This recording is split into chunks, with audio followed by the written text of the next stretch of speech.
Palm Beach, Florida.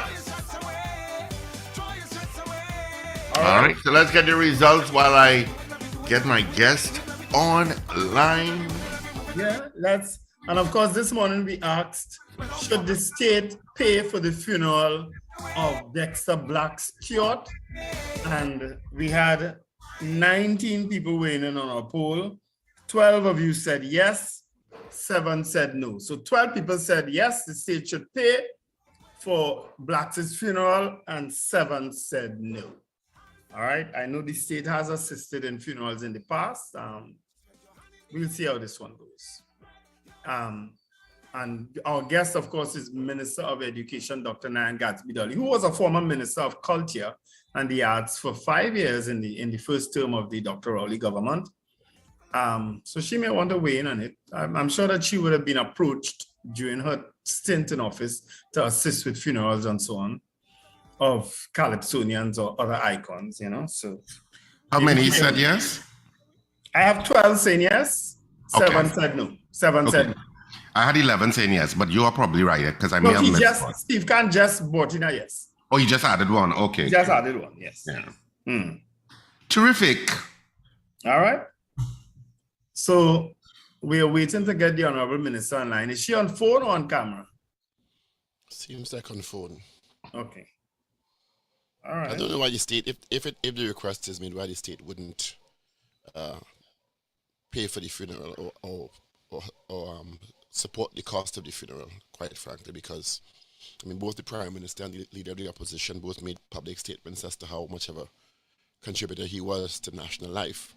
Yeah. So you remember 1 year we interviewed the Prime Minister, Dr. Rowley, and when we asked him what was his favorite calypso, it was around Carnival. He said Black Hulk. You remember? Yep, he did. He said Hulk. He had liked that tune. He really did. I feel like Hulk. You know, that's not a soca in the true sense of the word. That's like almost like a gospelish kind of song, you know. I feel like Listen to the lyrics in that song.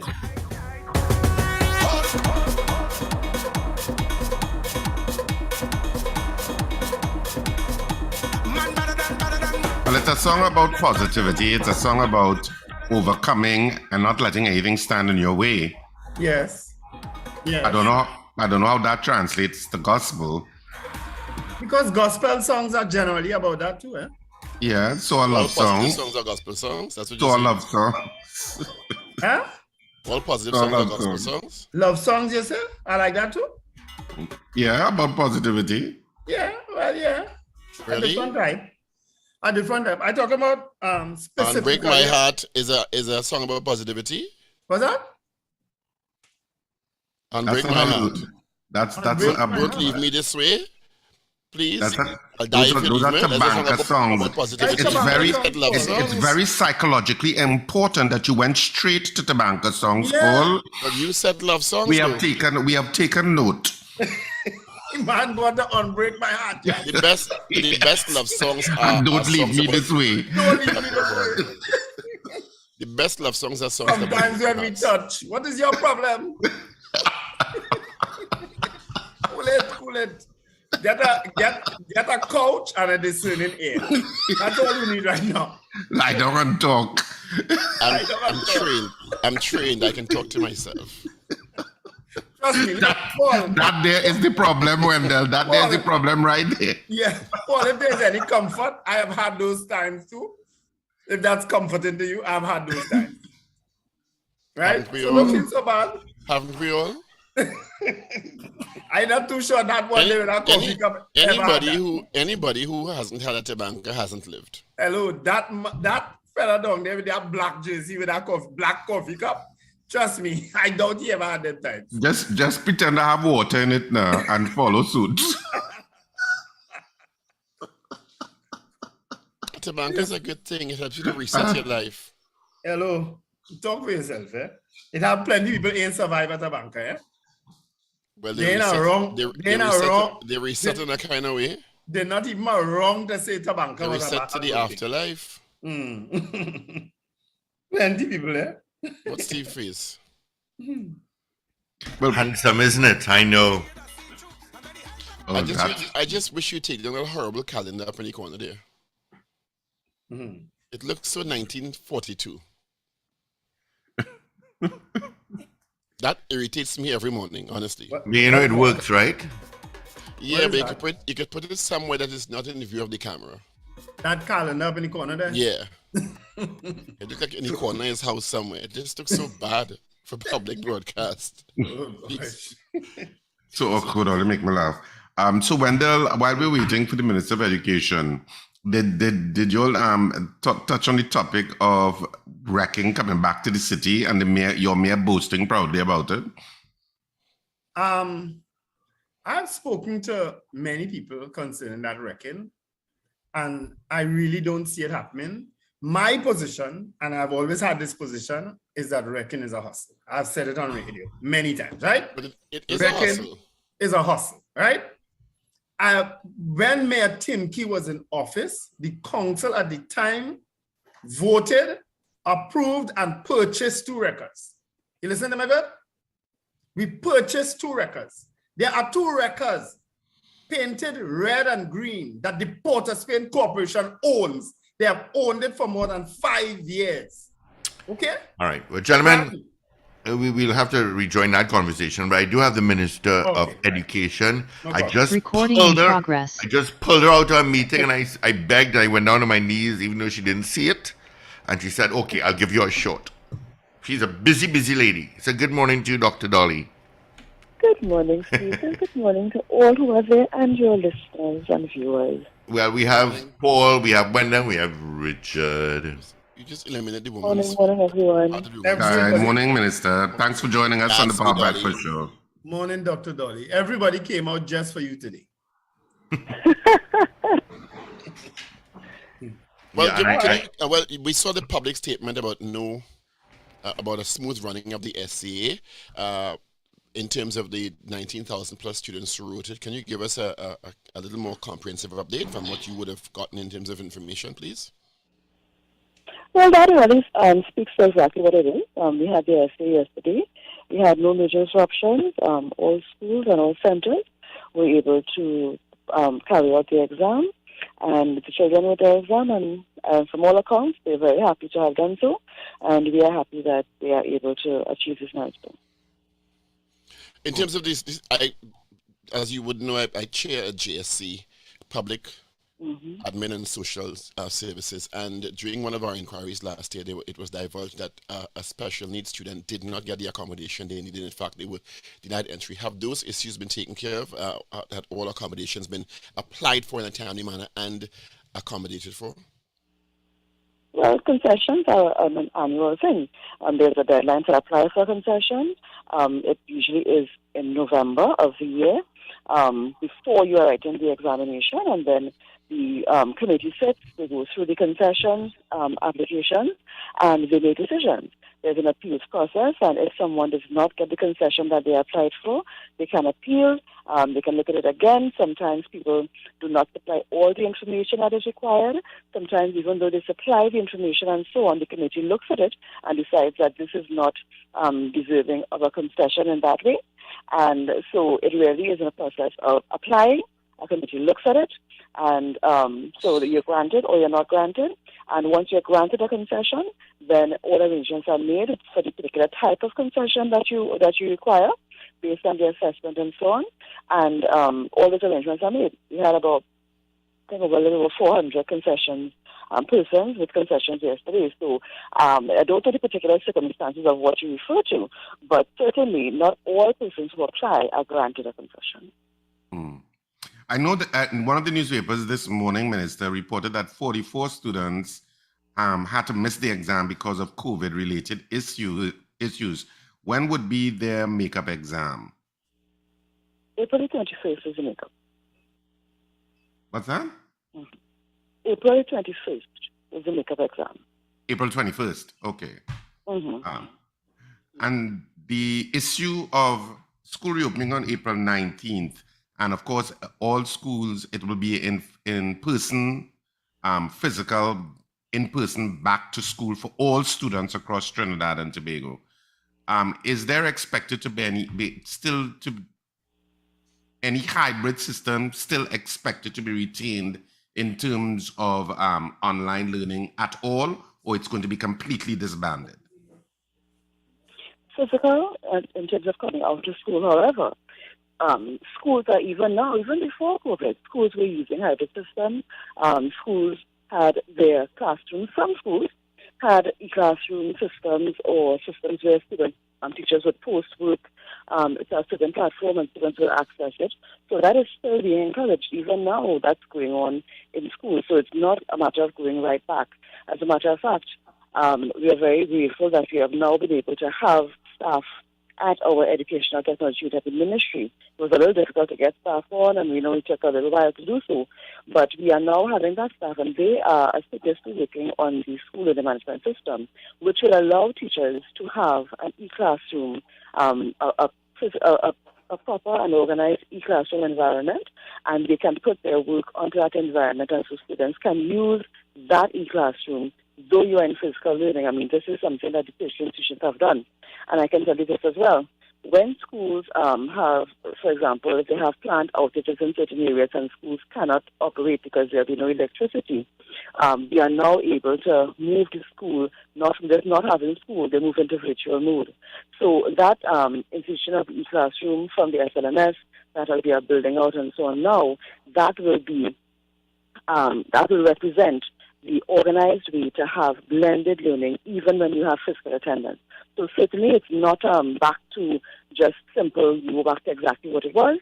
We are going back to a blended learning where the students attend physically, but we are organizing the virtual environment for our students for building resilience. So whenever there's not physical school, when there is a difficulty with physical school, you will have that virtual school there. Even with the physical school, there's an e-classroom component to our learning.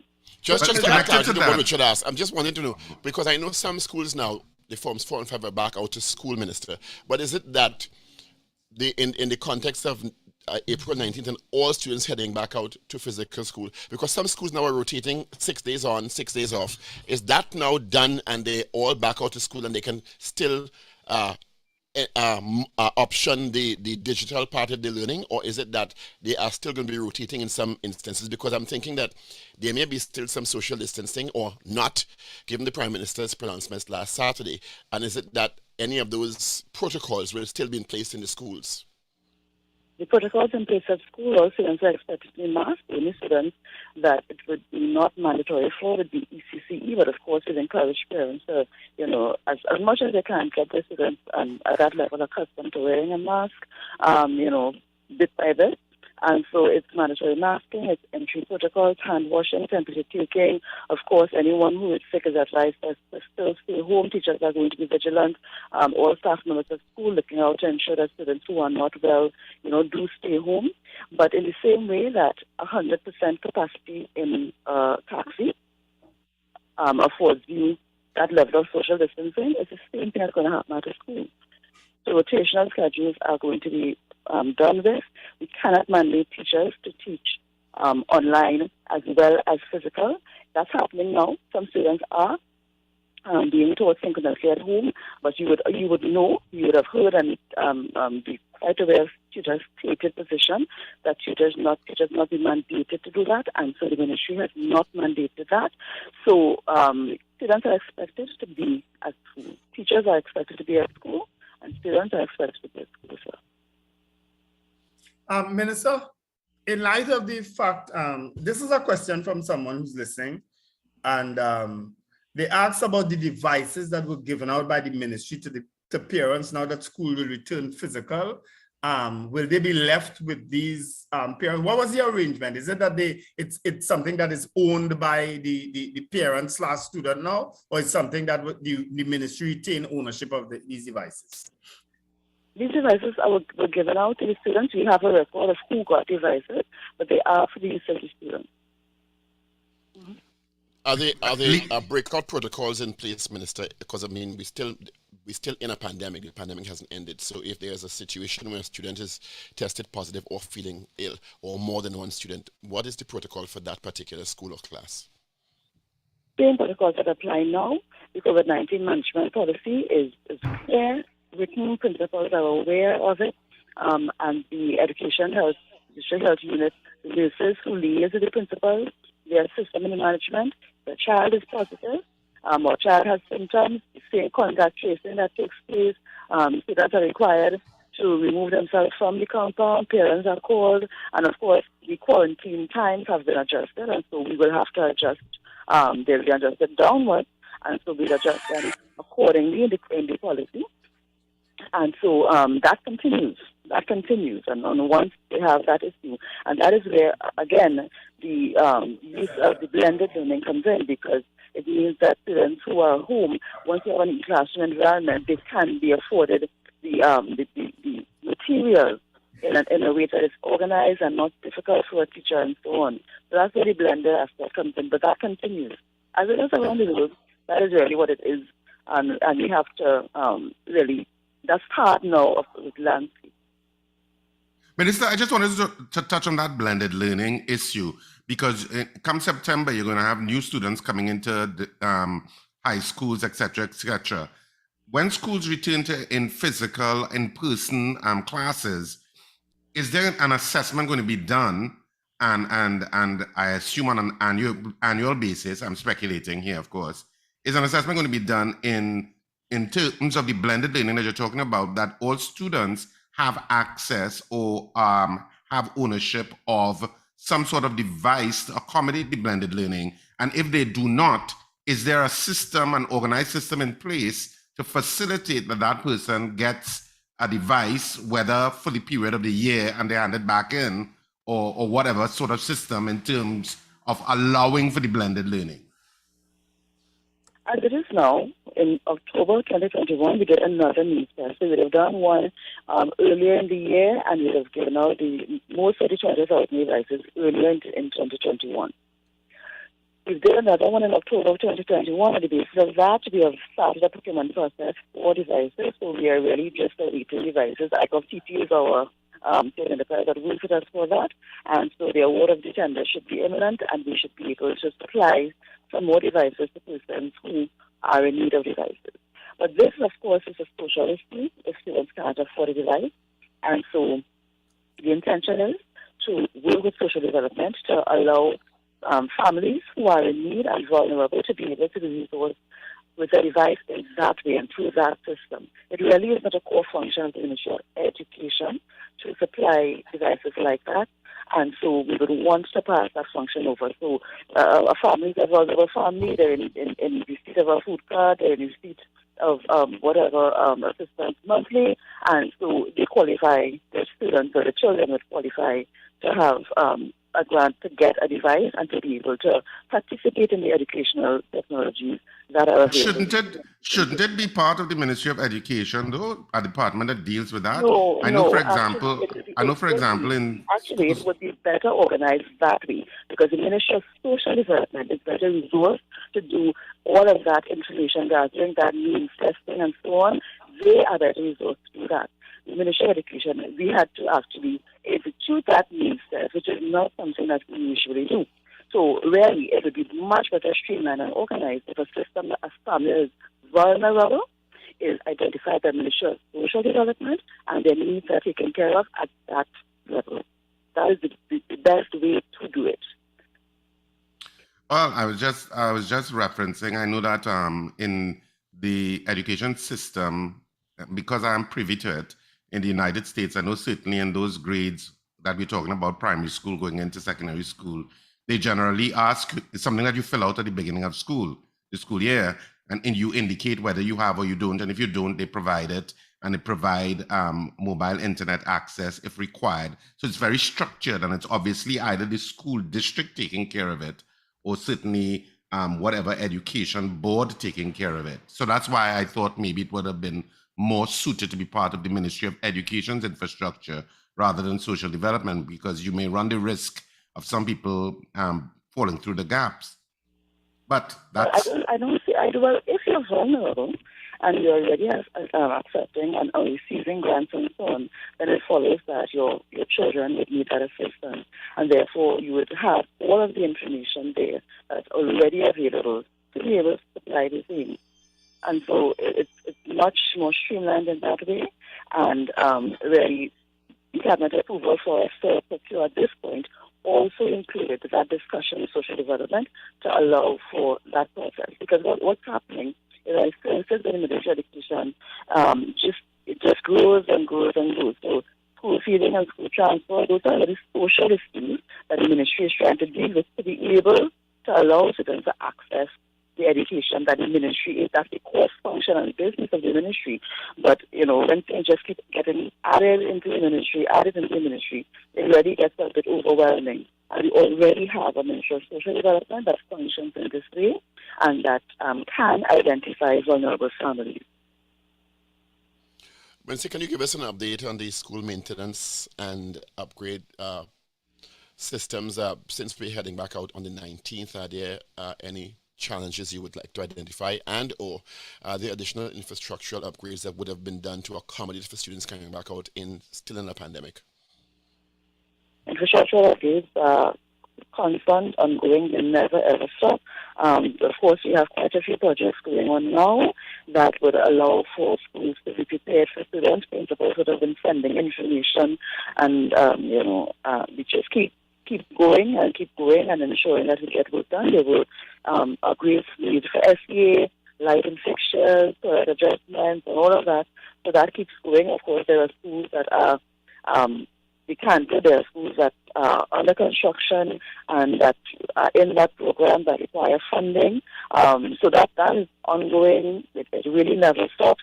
And we just keep prioritizing schools that need the most urgent support because, of course, the funding is not unlimited. And so that is something that just keeps going. And so we do the best we can to address all the issues. Of course, during this time, there were schools that may have had infrastructure issues and have been condemned. And so now it's a matter of finding alternative arrangements until we can do work to the buildings of those schools. So it really is an ongoing process, and we have many projects ongoing now that will allow for the full opening of schools. Minister, a couple of questions, again, from people who are listening. What is the Ministry of Education's position on parents who want to continue with homeschool learning? Is there a position on that? Certainly, homeschooling is legal in Trinidad and Tobago. It requires a letter to the Chief Education Officer of the Ministry so that they are aware that the child is being homeschooled, because, of course, the Ministry and the Minister has a responsibility to ensure that all children are receiving proper education. And so you have to apply and send a letter to the CEO who can grant permission. I can tell you that at this point we are looking at a homeschooling policy that in a more formal way structures exactly what happens at homeschooling. It is not complete yet. We have the Homeschooling Association commenting on that as well, and we have to reach out to the stakeholders in a more formal way. I saw a second draft of it, and so we are making some adjustments and some tweaks based on what's happening in the region and internationally. But homeschooling is legal, so at this point in time, what a parent is required to do is to write to the CEO of the ministry requesting permission to homeschool their children.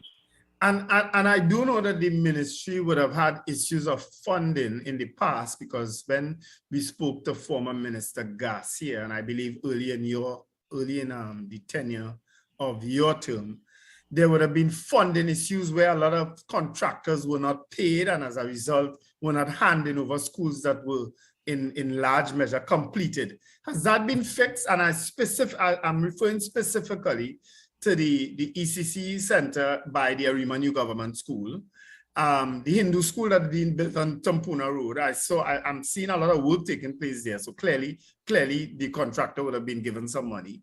And that school, Richard, what's that school on the side street there?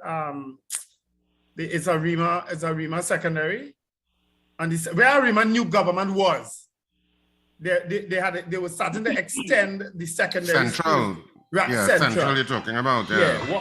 What you have any updates on those particular schools? Well, because we have about, I would say, maybe 30 schools that require the completion of construction. A lot of those contractors you're referring to are contractors who were contracted by EFCL, which, as you know, is now being wound up. And so that and the debts that are owed to those contractors have now been shifted. The focus on the responsibility for dealing with it has been shifted to the Ministry of Finance, as the SDF is being warned that that is still an ongoing situation. There are still schools who unfortunately have not been able to complete construction. They have the allocation, the Ministry of Education does not include funding for those schools. These are schools that will take us in the order of almost billions of dollars we're dealing with. And so our normal allocation, which involves the repair schools and infrastructure upgrades and so on, that does not take into account the schools that require to complete construction. So those schools we have mentioned, we have a list of all those schools that we are completing in phases. Some of them may be on the phase 2. We have completed about 14 of the schools already. That was in phase 1. It took us, just over 600 million, I think, to complete those. And so we have a phase 2 that is started at maybe around the same amount, and we are now sourcing funding through the Ministry of Finance to be able to complete that. So that funding is separate and apart from the money that is allocated to the Ministry in its annual budget. Any update on that school across from the St. Joseph police station there that was literally stripped? Yes, that would be one of the schools that are in the phases to be completed. Secondary schools take upwards of $250 million each. So that's in that's one of the schools. We also have the Mount Hope School. We also have the Barataria Secondary that is in that phase of completion. Just for those 3 schools alone, I'm speaking about $700 million. That's in the order of the money required for that. And as I said, that's outside of our regular budget. And so we have to get funding from the Ministry of Finance for that. So we are in discussion with them to be able to do that. While we're completing the first phase, those in the first phase are basically complete. We just have a couple more that need to be done, and we would have opened quite a few of them. Last year they would have been ready for occupation, and some of them are being occupied now. So it's a process, it's an ongoing process, very expensive process, and that's where we are with it. Any status update on the committee established to inquire about the SCA examination itself? The committee's work is ongoing. I received a report from them. They are engaging on appeals and consultations as they have been, and so they are continuing their work. They are started to hand in their report, I think, it's all of this year, and so they are on track as far as they have reported. They are on track to report, and I am eagerly awaiting their report because, of course, at this time, the annual discussion about FDA and, the way that FDA and the many different opinions come before. So I'm eagerly awaiting their report as well so that we can have a clear idea of how we move forward and cabinet can have recommendations and then specific recommendations about how the country feels about this SD and how we move forward on that. All right. Thank you so much. Minister, we appreciate your time and your contribution this morning. We have to ask the Ministry of Digitization to get you a new phone.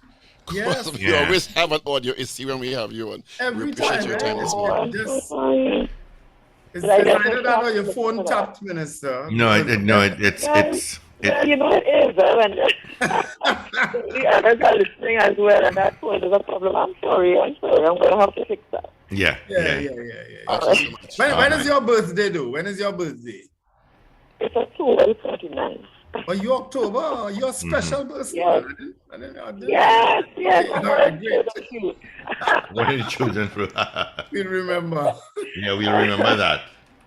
All right. Have a great day, gentlemen. Thank you so much, Minister. Thank you, Minister. All the best to you. Recording stopped. Yeah, somehow the other, it always happens when we're in the phone. Every time after a while, it just deteriorates, And it starts off pretty good, and then it just gets bad after a while. Maybe it's because of where's your location too. I don't know. No, it's every time. But it always happens with her, especially. Yeah. All right. Well, I didn't follow clearly what she said about the repairs for schools, because I know Central and Arima is one, and of course there are several. I know Curab Secondary. Curab Secondary is another. This was something that we brought up repeatedly with Anthony Garcia when he was the former Minister of Education, and he always said, and he always gave the explanation that it was about to happen. basically. Well, basically, she's saying the same thing, that the due to the funding issues and so on, that they are going to get it completed. But I know that remember where Arima new government was. They moved to in the back by media, by Mandalay, right? And the Hindu school that was using the compound had to leave because Arima Secondary took over that whole place, Central, right? The Hindu school went further down Tampuna Road, and they had started and it had stalled for years. Well, a lot of activities taking place down there now. As a matter of fact, they've removed the fence and the hoarding in front, so you're actually seeing the building now. That is going to cause real traffic down that end too. The Presbyterian school down at the very end has already caused so much traffic. It already causes traffic when parents come to collect their students. Yeah, it causes traffic. And now a little further up, the Hindu school is going there on a street. That whole intersection, that whole Tumpuna Road, crossing into Tumpuna Road South intersection with the highway is terrible traffic management. It's terrible. It's horrible. It's something that we would have spoken to the MP for the area before he was elected. Yes, Foster. Yeah, Foster Cummings. And he said, yes, that's a priority. Yeah. Yeah. I don't know how to fix it. If you have the sound of crickets, you might as well play it, Steve. But Richard, and that is a sound you should keep because many times there is nothing to report, just the sound of crickets. And people in that area, and that has so many people living, because not only do you have Lauketa, not do you only have Greenville, you have the San Rafael, you have the Brazil, all of those communities going on in the back there. You also have another gated community, also on the other side. Yes. So it's. And when you come over on the northern side, you have the crossings, and you have all those other housing areas coming up. Going up, yeah, and that's the entrance they would use. So it's absolutely in need of attention. We brought it up with Foster Cummings. He said yes, it was going to be dealt with. Nothing. Crickets. Yeah. I don't know how to fix it. When I look at the infrastructure, you need an intersection. Yeah, you probably do need a flyover intersection at that point, so that people can cross without waiting on traffic lights and merge. Yes, that's what you're probably going to need to do. Other than that, Wendell, the only other suggestion would be something like a roundabout, which is what you have suggested as a replacement to some of those issues. Yeah. Yes. Because it's to have the traffic continually flowing there. Yep. Because it's a mess. And they could take up a lot of that land on the left as you're turning left to try and accommodate a lay-by for that school, at least right there. Right. And facilitate an entrance for children to come out there. So that it's less obstructed, because parents are often waiting on the side of the road. Yes. They don't go into the school. Yes. And then you have KFC further up the road with a drive-through. And of course, lots of people like to go through the drive-through. So it causes a backup onto the road. In the street, yes. Yeah. Then you have that awful entrance that Shops of Arima has. That it just be chaotic by that entrance by Shops of Arima. It's just be chaotic. But Shops of Arima is less of a problem than the others. There's people swinging into it and they're going down inside. But yeah, that whole area, that it just goes to show you, when you're not forecasting in terms of your planning, what the outcome is in terms of traffic management. Yeah, because nobody considered pulling back the boundary and having laybys. Nope. Nobody considers that. They want the full space. Nope. Because you're talking about the Hindu school being built. Did they include laybys in that? Did they include some sort of filtering system for people to come? Because that has to be part of your management now in any school that you build. Yep.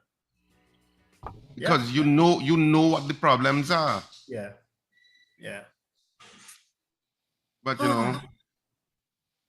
this troubled radio life that we live, where we try to fix everything. Well, the MP for the area is not the Minister of Planning.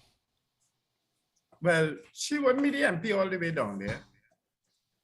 She I'm sure she sits in the same cabinet as that's the MP that's actually the Aberdeen area. That particular area, because where I am is the Aberdeen area, not it's not Arima. You understand? It's the Aberdeen area. Down on the southern end, as you cross, you're going into La Hoqueta Talparo. Arima is You might the get planning some- you minister more up by Richard's side. You might More get some central. respite. There's a new minister of land. Yeah. The boundaries of ARIMA actually really do need to be adjusted because practically people in La Joqueta, people in Santa Rosa who are part of Tunapuna Piaco really consider themselves ARIMA. Arima, yeah. They do. So you really need to expand the boundaries of ARIMA just from a practical point of view in terms of expanding the amenities outward. Because Tunapuna Piaco is already so huge and is already dealing with so many thousands of citizens along the east-west corridor and some heading into central.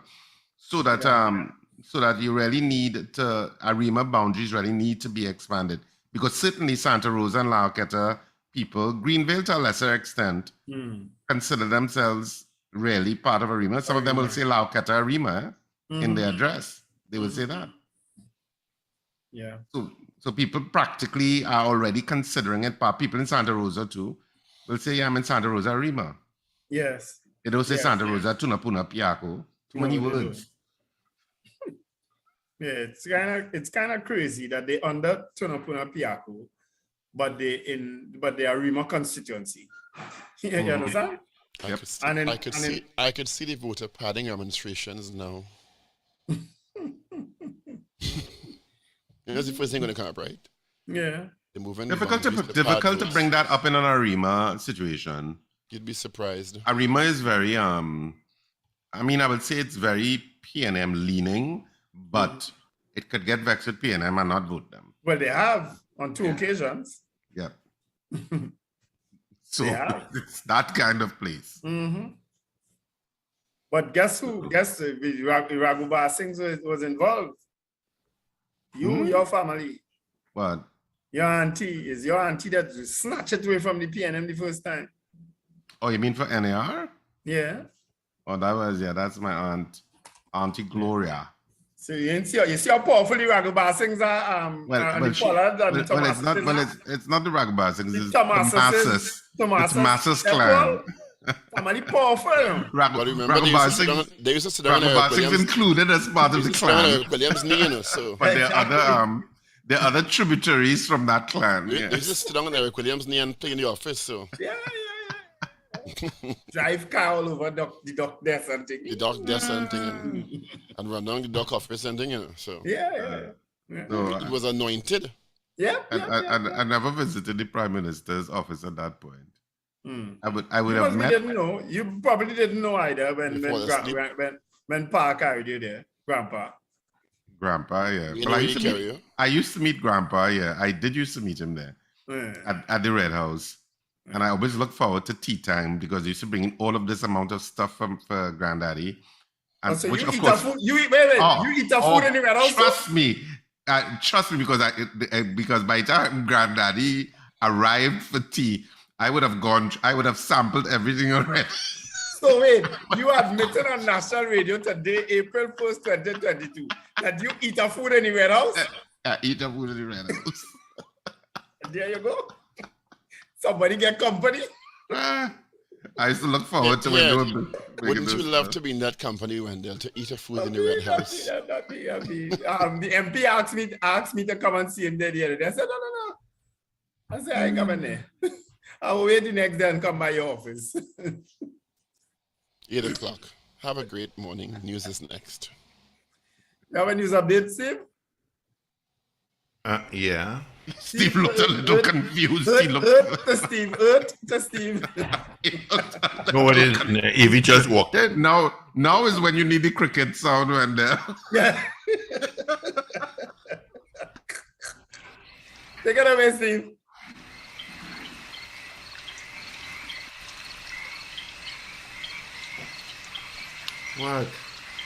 What? All right, let's get into news. Evie is in, all powered by Champlain Auto Services. This is your news.